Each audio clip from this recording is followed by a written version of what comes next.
up, I didn't watch Power Rangers or Teenage Mutant Ninja Turtles, and stuff like G.I. Joe threw hurdles at the stories I had my action figures play.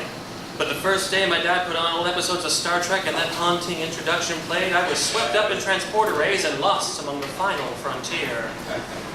I thought of James Tiberius Kirk as a role model and tried to be as smart as Spock.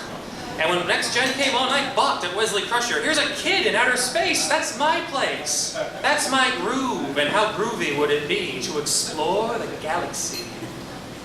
I wanted nothing more than to live the fantasy. An Earth so peaceful and clean, it's constantly off-screen because the action's got to be where it's at. And there was always tons of that. In recent times, I watched Scott Bakula's Enterprise and relived the Great Dominion War on Deep Space Nine. Yeah. Wait.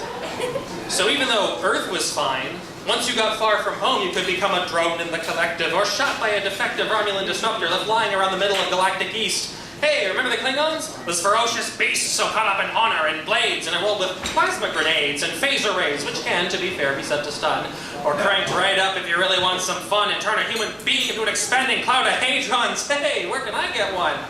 From any friendly Ferengi, of course, who worship greed in a world where economy is a distant memory. Can someone explain to me how they pulled that off? And just what latinum's worth? Because there's a dearth of this rare earth on my periodic table. And if dilithium's unstable, why do they poke it with their bare hands? And an antimatter core where the reaction stands ready to blow each and every ship to kingdom come? Oh, it was dumb to sign on for a 5-year mission, even though I was promised chances of rising remissions, and a galactic buffet of swimsuit babes, not one of which ain't available, and procreation's always on the table so long as you don't mind green. Instead, I've seen that this fantasy of mine isn't fine, and Kirk is not the hip role model I thought. He was the captain of a warship.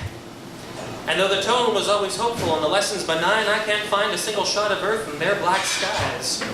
How howdy it all seems to me when Starfleet explores the galaxy. It's not with volunteers like me, because our neighbors can't be trusted.